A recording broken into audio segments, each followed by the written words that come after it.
or the next fake mo. Bumili ako ng fake.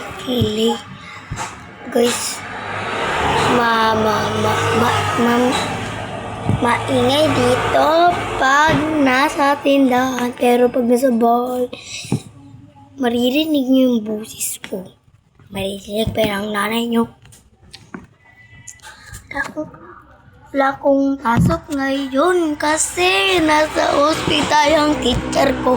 Na-admit ang anak niya. Okay, wait lang. I-rate nyo to kung anong off. Rate nyo kung anong nagugustuhan nyo. Ito, 10 over 10.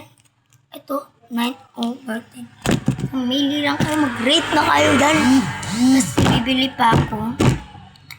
Ngayon po kay Mama Uk. Kanang kwarta. Ngayon ko sa iya.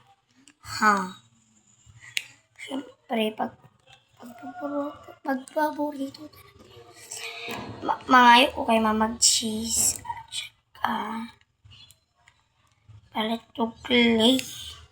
Samahan niyo ko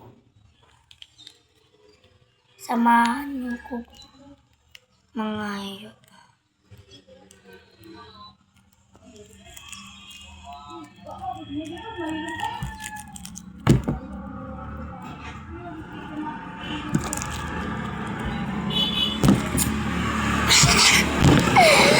Alam sa akin na buang.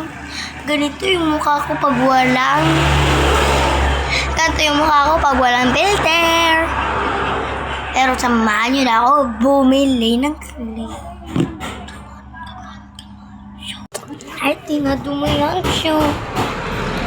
Iwan ko pagpalit. Wait lang ha. Play.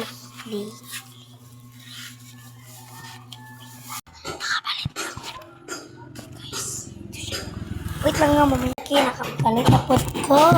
Turo na siya, guys. Ito na yung napalit ko. Ito, napalit ko na to. Dahil pumunta ko dun sa kaganila sa tindahan. Ito yung pinalit ko. Ito yung pinili ko na kulay. Kasi paborito ko itong kulay. Ito yung pangalawa kong pinili. Ito yung pang-first kong pinili. Tapos, mag-comment lang kayo dyan kung anong next na kulay yung bibiliin ko na clay kasi susundin ko kayo tayo. Magsabi lang kayo tapos magbablog ako tapos titignan ko ha. Bye!